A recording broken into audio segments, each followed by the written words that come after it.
오늘 묵상할 하나님 말씀은 에베소서 6장 18절입니다. 에베소서 6장 18절입니다. 한 구절 말씀입니다. 하나님 말씀을 함께 봉독하시겠습니다. 모든 기도와 간구를 하되 항상 성령 안에서 기도하고 이를 위하여 깨어 구하기를 항상 힘쓰며 여러 성도를 위하여 구하라.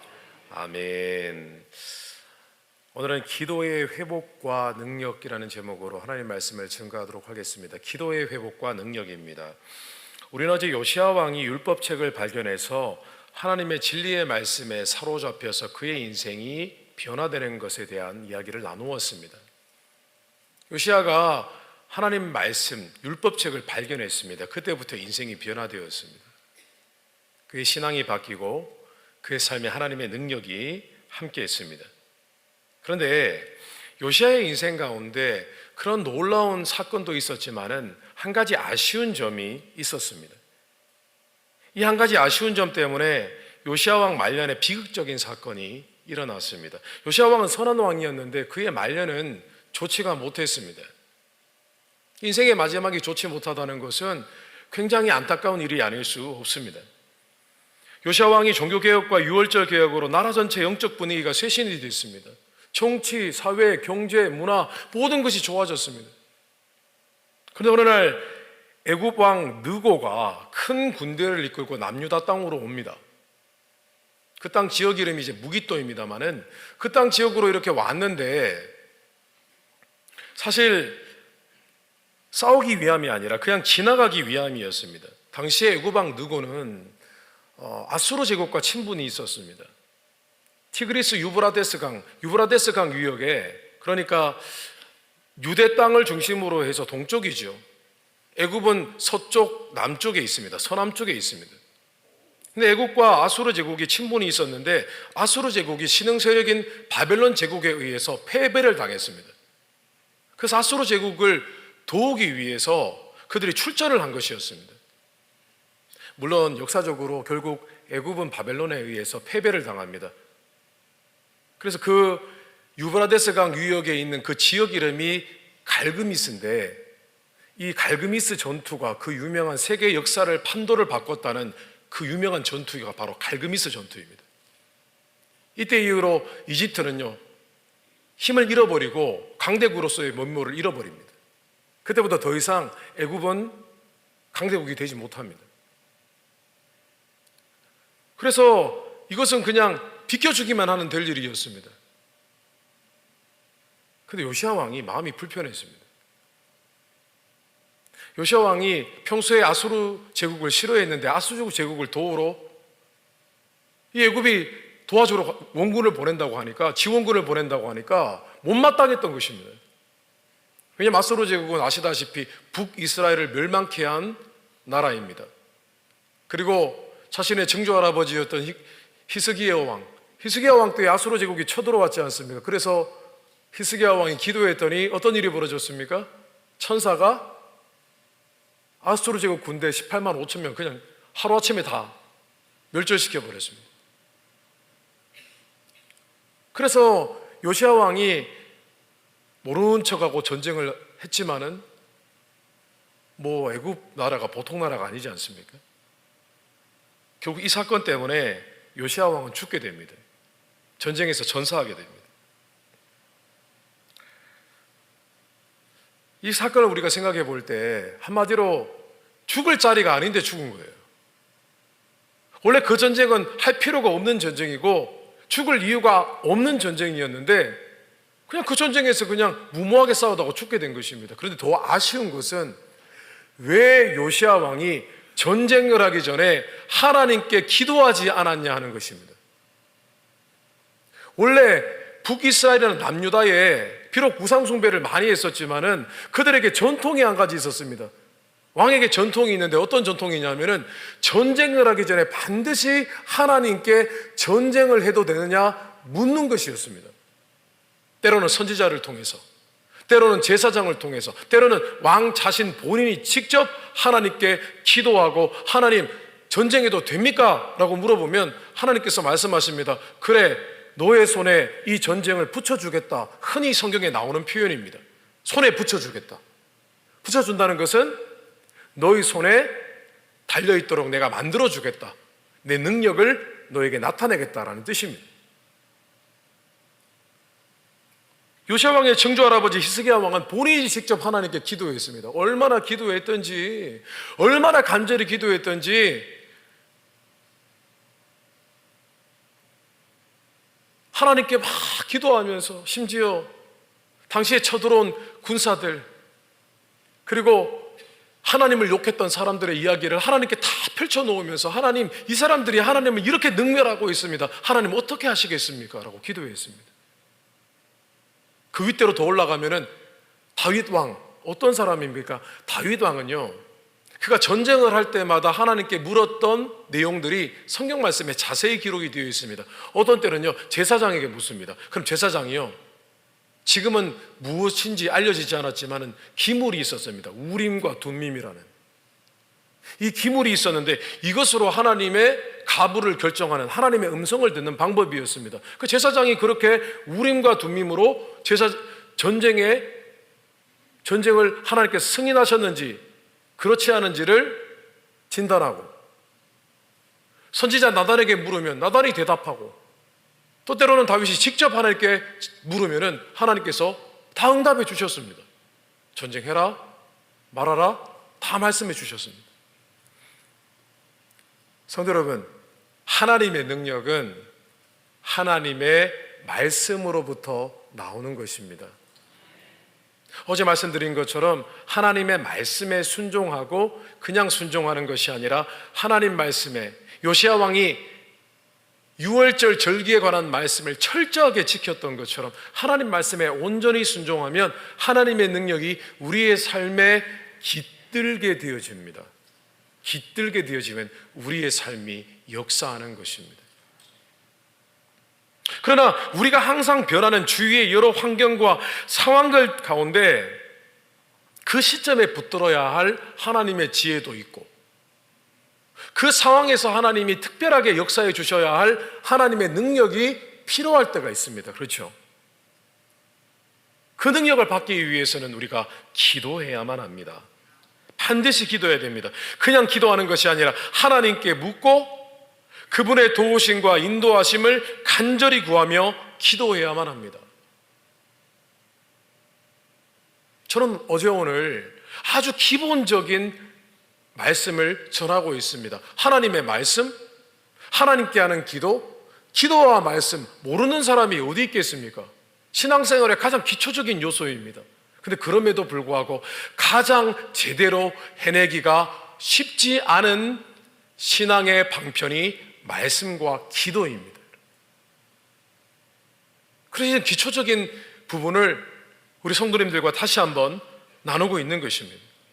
그래서 오늘은 에베소서 6장 18절 한 말씀을 통해서 기도로 하나님의 능력을 경험하기 위해서 붙들어야 할 두 가지 기도의 원리에 대해서 잠시 말씀을 나누고 묵상하는 시간 갖도록 하겠습니다. 이 두 가지만 붙잡으시면 기도의 능력을 경험하게 됩니다. 첫째로 한번 따라해 보겠습니다. 기도의 퀀터티, 분량이 중요하다. 선생님, 기도의 퀀터티, 기도의 양이 중요합니다. 별로 아멘 안 하시네. 기도의 양이라고 그러니까 기도의 양이 중요합니다. 분량이 중요합니다. 가만히 한번 들어보시기 바랍니다. 오늘 말씀해 보니까 사도 바울은 모든 기도와 간구로 하되라고 했습니다. 모든 기도와 간구로 하되. 우리는 이 말씀을 통해서 기도의 종류와 방법과 내용이 참 다양하구나라는 사실을 깨닫게 됩니다. 그렇죠? 모든 기도와 간구라고 했으니까요. 기도는 방법에 있어서 부르짖는 기도도 있고, 방언 기도도 있고, 금식 기도도 있고, 철학 기도도 있습니다. 기도의 내용에 있어서는 회개 기도도 있고, 감사 기도도 있고, 간구 기도도 있고, 교제하는 기도도 있고, 다른 일을 위해서 중보 기도라고 불려지는 도고 기도도 있습니다. 기도의 종류는 참 많습니다. 그런데 모든 기도와 간구로 하되라고 했습니다. 이 다양한 기도를 다 하십시오라고 했습니다. 무슨 뜻입니까? 어떤 특별한 상황이 되면 이런 기도를 하고, 어떤 저런 특별한 상황이 되면 저런 방법으로 기도하고, 또 어떨 때는 이렇게 기도하고 저렇게 기도하고라고 하는 것입니다. 그러면 기도의 양이 늘어날까요? 줄어들까요? 기도의 양이 늘어나겠죠. 모든 기도와 간구라고 했습니다. 한 기도가 아니라 모든 종류와 방법과 내용의 기도를 하십시오라고 했습니다. 그런데 오늘 본문 말씀 마지막 후반절에 보면은 여러 성도를 위하여 기도하고라고 했습니다. 성도는 나 자신을 위한 기도, 나의 가족을 위한 기도, 나의 지인과 친구와 친척을 위한 기도, 부모님을 위한 기도 다 하고 나서 여러 성도까지 기도하게 되면은 어떤 일이 벌어질까요? 기도의 분량이 늘어나겠죠. 우리는 이 말씀을 들을 때 어떤 말씀이 떠오릅니까? 데살로니가전서 5장 17절 말씀이 떠오릅니다. 무슨 말씀이죠? 쉬지 말고 기도하라.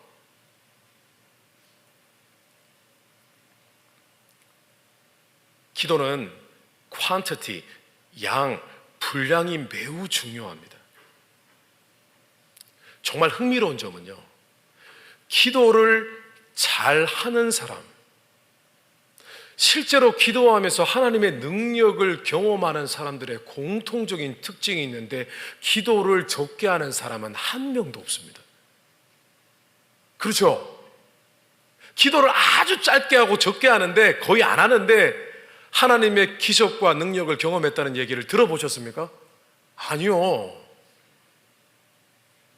대부분 기도를 많이 하는 분들이 기도의 능력을 경험합니다. 맞죠? 너무 부끄러워하지 마시고 동의하셔야 됩니다. 그래야 우리의 기도의 생활이 바뀌고 우리의 삶에 하나님의 능력이 넘쳐나는 것입니다. 성도 여러분, 기도할 시간과 장소를 정해놓고 기도할 뿐만 아니라 기도의 분량, 내가 얼만큼 기도할 것인가도 한번 정해서 해보십시오. 예를 들면 20분, 30분 나는 이 기도 시간을 채운다고 한번 생각해 보십시오. 오늘 굉장히 중요한 도전을 드립니다. 그렇게 한번 해보십시오. 기도 생활이 달라집니다. I'm pretty sure. 기도 생활이 달라집니다. 때로는 여러 가지 기도 제목을 놓고 기도하여서 30분을 채울 수도 있고, 때로는요 한 가지 기도 제목인데 그 기도 제목이 너무 깊어지고 내 마음을 토로하다 보니까 1시간을 기도할 수도 있습니다만은, 어쨌든 기도의 분량을, 양을 정해놓고 기도해 보시기 바랍니다. 또 중요한 기도 제목이 있으면은 그냥 어떨 때 기도하고 어떨 때는 기도하지 않고 하지 말고 작정하고 기도해 보십시오. 작정하고 2주면 2주, 3주면 3주. 그러나 무엇보다 중요한 것은 기도는 어떤 방법으로든 하나님이 응답하실 때까지 기도하시기 바랍니다. 그러니까 기도의 양을 늘리라는 거예요. 왜 기도의 분량이 중요하나? 기도는 뭐 하나님이 들으시는데 짧게 기도하나 길게 기도하나 뭐가 다르냐고. 기도의 양이 중요한 이유 2가지가 있습니다. 첫째는 기도는 혹여 있을지 모를 사단의 방해와 괴계와 맞서 싸워서 물리치는 영적인 무기가 되기 때문입니다. 성도는 우리가 기도하는 순간에는요 어떤 일이 벌어지냐 하면은 천상에서는 천사와 마귀가 싸우는 일이 벌어집니다. 다니엘의 기도가 바로 그 사실을 증명하고 있지 않습니까? 그거는 기도하는 순간에 천사가 내려옵니다. 메시지를 가지고. 근데 천사가 시간이 걸렸습니다. 대적과 싸우느라고. 그 문제와 그 문제의 중심에 있는 사람과 상황을 둘러싸고 있는 사단의 공격이 무너질 때까지 우리는 기도해야 되는 것입니다. 선생님, 우리가 경험하고 있는 복잡한 상황들이 있지 않습니까? 문제들이 있는데 대부분 그 문제들 사이에는 사람이 있어요. 그렇죠? 아닌가요? 대부분 그렇습니다. 어떤 어려운 문제가 생기면 거기에는 항상 관련되어 있는 사람들이 존재합니다. 근데 그 사람들이 천사들입니까? 아니거든요. 마귀가 역사하고 있거든요. 그때 우리가 계속 기도를 하는 겁니다. 기도로 싸우는 거예요. 하나님을 붙잡는 순간 우리는 칼을 들고 싸우고 있는 것입니다. 예를 들어 보겠습니다. 한 영혼을 위해서 기도합니다. 예수님을 안 믿는 분입니다. 그분을 위해 기도합니다. 믿지 않는 영혼들의 마음은요, 사단이 꽉 잡고 있습니다. 전도를 막 수십 번을 해도 바늘 하나 들어가지 않습니다. 사단이 꽉 잡고 있는 거거든요. 근데 계속 지속적으로 계속 기도하잖아요. 눈물을 흘리고 기도하면요, 어느 순간에 갑자기 그 사람의 마음이 확 열릴 때가 있습니다. 그래서 기도의 분량이 중요한 것입니다. 그리고 기도는 하나님께서 우리가 처한 상황 가운데 간섭하시고 역사하실 때 하나님이 승리하실 것을 응원하는 나팔 소리와 같습니다, 여러분. 그래서 우리가 계속 기도해야 되는 겁니다. 그리고 오래 기도해야 되는 거예요. 하나님께 마음을 토로하면서 기도하는 것입니다. 이사야 62장 6절입니다. 예루살렘이여, 내가 너의 성벽 위에 파수꾼을 세우고 그들로 하여금 주야로 계속 잠잠하지 않게 하였느니라. 너희 여호와로 기억하시게 하는 자들아, 너희는 쉬지 말며. 여기서 파수꾼이라는 것은요, 기도의 파수꾼을 의미합니다. 그런데 지금 하나님께서 이렇게 말씀을 하십니다. 파수꾼이여, 너희가 쉬지 말고 주야로 잠잠하지 말고 너희 여호와로 기억하시게 하라라고 했습니다. 기억하시게 하라. Remind him. 그로 하여금 다시금 까먹지 않고 기억하시게 하라고 했습니다. 하나님이 까먹는 분입니까? 아니요. 우리가 기도를 한 번 해도 그 한 번으로 기억하시고 이미 이전에 우리가 무엇이 필요한지도 아시는 분이십니다. 근데 그렇다고 기도할 필요 없다고 생각하시면 안 됩니다.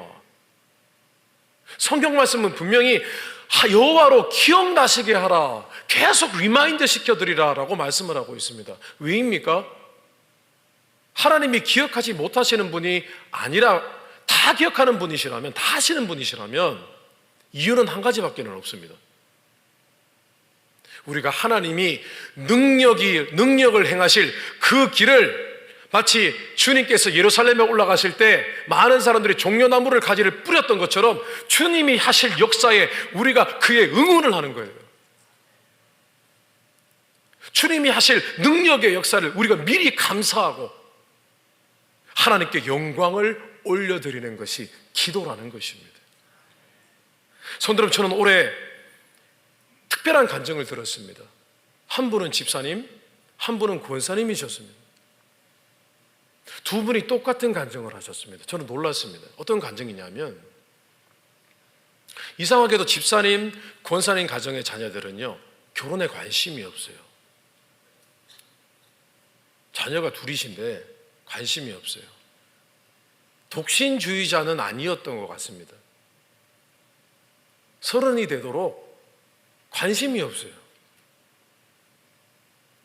그래서 집사님, 권사님이 정말 작정하고 계속 기도를 합니다. 두 분이 다 기도의 어머니이십니다. 막 기도를 합니다. 무슨 기도를 했는지 모르겠습니다. 결혼하게 해주십시오라고 기도하지는 않았을 것입니다. 결혼하게 해주십시오, 제 딸을, 제 아들을. 이렇게 하면 10초.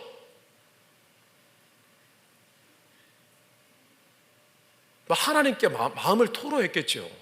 하나님, 우리 자녀들의 마음을 바꾸어 주십시오. 근데 어느 날 갑자기 애가 그러면 안 되죠. 30 넘으셨으니까. 이 자녀분들이요, 갑자기 마음이 바뀌어가지고 갑자기 결혼한대요. 뭐 절차도 없이. 근데 배우자가 너무 귀한 배우자예요. 예수님 잘 믿고. 갑자기 한번 생각해보면 확률적으로 두 자녀가 갑자기 둘 다 하겠다고 하는 게 말이 안 되잖아요. 별로 안 놀라시네요. 이것은 경험해 보신 분들만 압니다. 갑자기 자녀가 결혼을 하고 싶어져요. 이건 두 가지 기도의 응답을 받은 것입니다. 하나는 자녀가 마음이 바뀌었고요, 성령님이 만지신 거죠. 두 번째는 갑자기 또 좋은 배우자가 나타났고.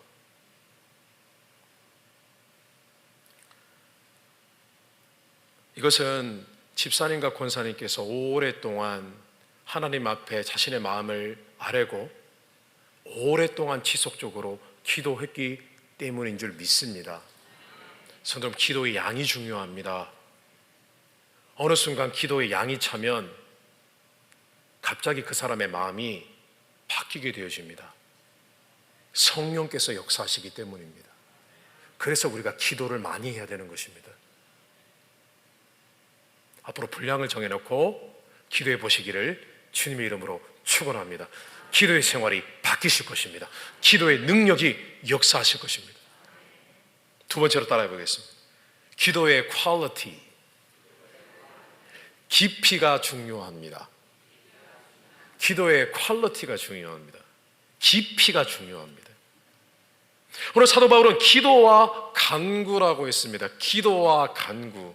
성경에는 기도와 간구, 기도와 간구라는 표현이 굉장히 자주 나옵니다. 구약 성경에는 25번, 신약 성경에는 7번이 나옵니다. 도합 32번이나 기도와 간구, 기도와 간구라고 했습니다. 아니, 그냥 기도라고 하면 될 것을 왜 기도와 간구라고 했을까요? 왜냐하면 기도와 간구는 서로 다른 것이기 때문에. 아니, 그냥 다 종합해서 모든 종류의 기도를 그냥 기도라고 하면 될 것을 왜 기도와 간구라고 했겠습니까? 간구라는 것은요, 하나님께 우리의 필요를 기도 제목으로 적어서 기도하는 것입니다. 그게 간구예요. supplication. 하나님께 간청하는 거예요. 그런데 성경은 기도와 간구라고 했습니다. 기도라는 것은요, 하나님과 나의 마음을 털어놓고 나의 상황을 털어놓고 내 얘기를 함으로 인해서 하나님과 교제하는 기도를 바로 기도와 간구라고 할 때 기도라고 하는 것입니다. 그래서 오늘 성경 말씀해 보니까, 오늘 에베소서 6장 18절 말씀해 보니까요, 이 말씀 바로 직후에 어떤 내용이 나오냐면 성령 안에서 기도하고 라고 하고 있습니다. 성령 안에서 기도한다는 것은 무슨 의미일까요? 내가 깊이 있게 기도함으로 나의 영과 하나님의 영이 교제하게 되는 것입니다. 그러니까 어떻게 표현해야 됩니까? 성령 안에서 기도하고가 되는 것입니다.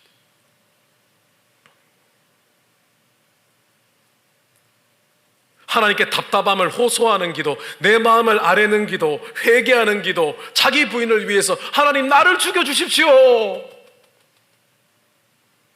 그것이 사실은 교제하는 기도입니다. 하나님과 교제하고 있는 것이죠. 지금 하나님과 독대하고 있는 것입니다. 저는 기도의 사실 가장 중요한 목적은 간구가 아니라, 간구와 기도라고 하지 않았습니다. 기도와 간구라고 했습니다. 기도와 간구인 것은 내가 하나님과 먼저 내 마음을 토로하고 내 마음과 하나님의 마음을 나누는 것이 먼저입니다. 그것이 가장 중요한 기도의 목적입니다. 근데 참 이상하게도 하나님과 친밀한 관계를 목적으로 하는 기도를 하기 시작하면 기도의 분량도 늘어납니다. 그럴 수밖에 없죠. 그냥 하나님 도와주십시오, 이게 아니라 하나님 도와주시는데 내가 이렇고 저렇고 미주알 고주알 다 얘기하면 얼마나 시간이 걸리겠습니까? 그런데요, 하나님께 우리의 이성과 감성의 깊이가 점점 깊어지는 기도를 우리가 해야 됩니다, 여러분. 이 기도 안 하면 기도 안 하는 것입니다. 하나님과 교제가 이루어져야 됩니다. 우리가 간구를 하면서도 무언가 하나님께 구하기는 해도 그 구하는 가운데 우리의 이성과 감성이 깊이 있게 들어가서 하나님과 접촉되어지는 그런 은혜를 경험하지 않으면 우리는 기도의 깊이가 굉장히 얕은 것입니다. 저는 이런 깊이 있는 기도를 다른 표현으로 어떻게 표현할까 참 고민하다가 예전에 그런 생각이 떠올랐습니다. 기도의 밀도가 높아진다. 기도의 density, 밀도가 높아진다라고 표현을 해보았습니다. 기도가 막 밀도가 높아지는 거예요. 하나님의 영과 나의 영이 온전히 교제하는 것이죠. 그런데요, 하나님과의 깊이 영적으로 교제하는 기도가 이루어지면요, 그때부터 하나님의 임재가 느껴지기 시작합니다. 그것은 우리의 심령의 감동으로 나타나기 시작합니다. 마음이 울먹울먹합니다. 그리고 열정이 생기기 시작합니다. 하나님을 향한 열심히 일어나기 시작을 합니다. 그래서 이것을 우리는 성령이 우리의 마음을 만지시는 그런 기도이기에 이것을 성령 안에서 기도한다고 말씀하는 것입니다. 근데 놀라운 것은요, 그렇게 깊이 있게 기도하기 시작하면은 아무리 시험 들고 실족해도 갑자기 어느 순간에 우리의 심령 가운데 자유함을 경험합니다. 갑자기요, 미움이 사라집니다. 갑자기 내 안에 믿음과 사랑이 샘솟기 시작을 합니다. 그리고 심지어는요, 우리의 양심과 우리의 영혼을 통해서 하나님의 음성이 들려지기 시작합니다. 그러면 감격되어서 눈물이 날 수밖에 없어요. 성도, 이 깊이 있는 기도까지 들어가야만 간구가 제대로 되어집니다. 그러면 성도 여러분, 성령 안에서 하나님의 임재 안에서 깊이 기도하도록 힘쓰십시오. 그러기 위해서는 많은 노력이 필요합니다. 첫째는요, 우리 안에 잡념이 없어야 됩니다. 하나님께 온전히 집중해야 됩니다. 그렇게 하기 위해서는 우리 육신의 피곤함도 빨리 해결해야 됩니다. 잘 주무시면 됩니다. 그리고 심지어 기도할 때도 졸리우면 한숨 자고 일어나서 기도하십시오. 저도 새벽 기도에 와서 피곤하면 잠깐 한 5분, 10분 졸 때 있습니다. 그리고 일어나면 개운하다, 이제 기도해야지. 이 졸다가 일어나면 아무것도 없습니다. 그리고 우리는 하나님 앞에 죄된 마음과 생각이 없어져야 됩니다. 하나님께 깨끗해야 됩니다. 그래서 회개해야 되는 거예요, 매일. 누구를 조금 더 불편하는 마음이 없어야 됩니다. 왜냐? 하나님의 영은 거룩의 영이시기 때문입니다. 그리고 또 한 가지, 하나님께 비밀이 없어야 됩니다. 위선적이 되면 안 됩니다. 내 마음은 불편한데 하나님께 괜찮은 척 기도 제목을 나열하면 안 됩니다. 하나님 앞에 조금도 비밀이 없어야 됩니다.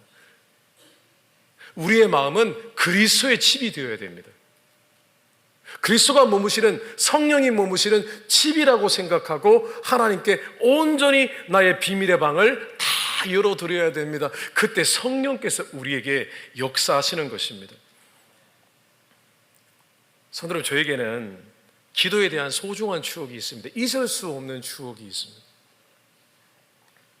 그때 그 기도를 했기 때문에 오늘 말씀드린 기도의 퀄리티, 기도의 깊이, 그 깊이를 경험했기 때문에 제가 오늘 이 자리에 있는 것입니다.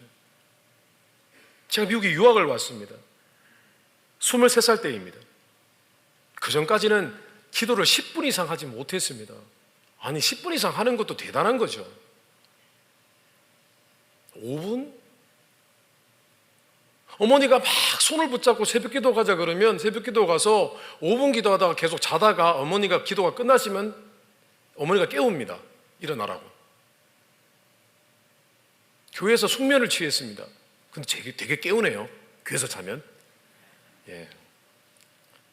새벽 기도도 한번 해보시기 바랍니다. 교회에서 하나님 성전 안에서 자면 얼마나 깨어나겠어요.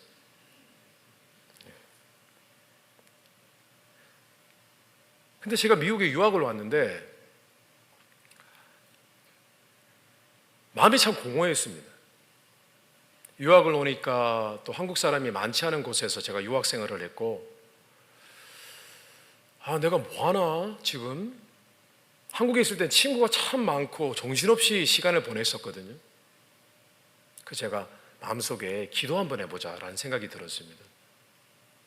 왜냐하면 어머니는 항상 기도하면 능력이 임했고 아버지가 주님께로 돌아오고 많은 기적들을 제가 보았기 때문에 기도 한번 해보자. 그럼 내 삶에 변화가 있겠지 싶어서 기도를 시작했는데 하루에 3번 기도했습니다. 아침에 일어나자마자, 점심 식사 후에, 저녁에 잠들기 전에 침대에서 무릎을 꿇고 기도를 했습니다. 처음에는 5분 이상 기도하지 않았습니다. 그냥 기도 끝 하고 그냥 일어나고. 근데 어느 날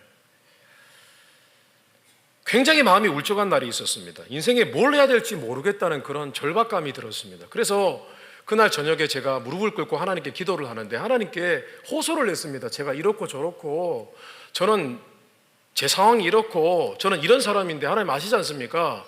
근데 저는 잘 우울하고 뭐 그렇게 긍정적인 사람도 아니고 인생에 많이 이렇게 세상을 즐겨봤지만은 별로 기쁨도 없고 도대체 인생이 이게 뭡니까?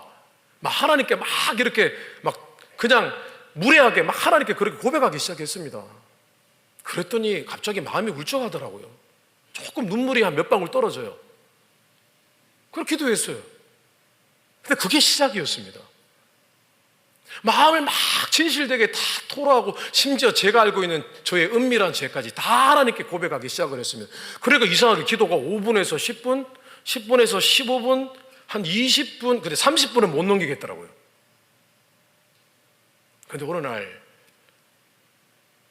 이건 제 아내에게도 얘기하지 않은 간증인데요. 어느 날 여자친구가 너무 보고 싶어요. 한국에 두고 온. 참 외롭다. 여자친구가 너무 보고 싶은 거예요. 그래서 하나님께 제가 얘기했어요. 하나님, 여자친구가 너무 보고 싶어요. 걔는 지금 뭐하고 지낼까요? 그럼 막 울었어요, 하나님께. 그때부터는요, 하나님께 숨길 것이 없어요. 뭐든 다 얘기합니다. 화가 나도 얘기하고. 근데 그랬더니 점점 기도 시간이 20분, 30분 길어집니다. 그때 그 여자친구가 제 아내입니다. 오해하지 마십시오. 저는 제 아내와 30년을 만났습니다. 그러니까 얘기하는 것이죠. 그런데 그렇게 하루에 3번을 정해놓고, 시간을 정해놓고 기도를 했더니요, 석 달인가 넉 달이 지났습니다. 어느 날 도저히 기도할 수 없는 상황이 되었습니다. 점심 때 이제 기도를 하기로 약속을 했으니까 하나님께, 점심 때 햄버거를, 너무 배가 고파가 햄버거를 2개 먹었어요. 그럼 식곤증이 오겠죠. 잠아. 그러면서 그냥 빨리 1분만 기도하고 잠깐 엎드려, 책상에 엎드려 자야지 라고 하고 기도를 했는데 갑자기 성령의 불이 떨어졌습니다. 갑자기 환상이 보이고. 여기서 끝. 그 다음 얘기하지 않겠습니다. 다음 얘기는 뜨레스 디아스에서 들으시기 바랍니다.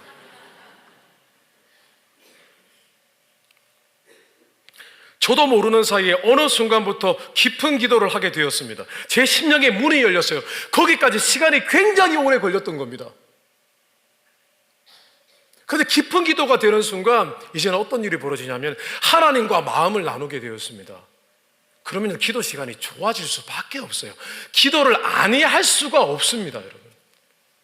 근데 깊이 있는 기도를 하면 어떤 일이 벌어지냐면 지금 이 기도를 하나님이 들으신다는 확신을 갖게 됩니다. 그리고 때로는 하나님이 이 기도를 응답하셨다는 확신을 경험하게 됩니다. 그래서 우리는 기도의 퀄리티, 품질을 평가해야 됩니다. 오늘 내가 기도를 했는데 제대로 기도했나? 오늘은 하나님의 임재를 느꼈는가? 아니면 오늘은 너무 메마르고 냉랭했나? 왜 그랬을까? 오늘은 깊은 기도를 하는데 시간이 오래 걸렸네? 왜 그랬을까? 내 속에 내가 지금 굉장히 몸이 피곤하구나. 지금 내 속에 뭔가 불만이 가득하구나. 내가 지금 누구에게 미워하고 있구나. 그럼 이걸 해결해야지. 그렇게 되어지면 나도 모르게 나의 영성을 관리하게까지 됩니다. 기도의 능력이라는 것이 다른 것이 아닙니다. 기도의 양이 늘어나고 기도의 퀄리티가 깊어지는 것입니다. 그렇게 되어지면 기도 생활이 달라집니다. 성도 여러분, 하나님의 음성을 듣습니다. 다른 곳에 가서 하나님이 뭐라고 하시던가요? 물을 필요가 없습니다. 하나님께서 우리의 심령을 통하여 말씀하시는 것입니다. 말씀을 정리하겠습니다. 기도 생활의 양과 질을 높이시기 바랍니다. 퀀티티와 퀄리티. 지금까지 우리가 기도에 대한 많은 오해들이 있었어요. 이 두 가지는 너무나 중요합니다. 올해 2024년도는 이 기도의 퀀티티와 퀄리티를 바꾸실 때 하나님의 놀라우신 하늘문이 열리는 능력을 경험하게 되시기를 주님의 이름으로 축원합니다. 하나님의 음성을 듣는 경험을 하게 되시기를 주님의 이름으로 축원합니다.